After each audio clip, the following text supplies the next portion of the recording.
Hello everyone welcome to exam Sathi Prasad YouTube channel exam Sathi Prasad YouTube channel आपको स्वागत। आज गोटे बहुत बड़ खुशी खबर नहीं आम आसचे जोटा कि आरआईएम एग्जाम आमर रिजल्ट आसी सारी रिजल्ट कहार ना डॉक्यूमेंट वेरिफिकेशन जो मैंने कंप्यूटर टेस्ट देते हैं डॉक्यूमेंट वेरिफिकेशन हम से डॉक्यूमेंट वेरिफिकेशन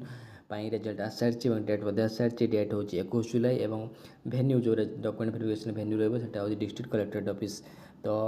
सब डिस्ट्रिक्टर पिला रोल नंबर आसी सारी अनुगुल आरंभ कर बरगढ़ भद्रक बालेश्वर पुरी गंजाम खोर्धा सुंदरगढ़ पर्यंत सब डिस्ट्रिक्टर पिलांकर रिजल्ट आसी सारी टोटाल 38 पेज गोटे पीडीएफ ओटीपीसी वेबसाइट अपलोड होती है देखिपारे आप निज रोल नंबर मारिकी देखूँ और लॉगिन करके देखूँ जब आप कट ऑफ देखा तो आप कमेंट करूँ के अच्छी कौन कट ऑफ।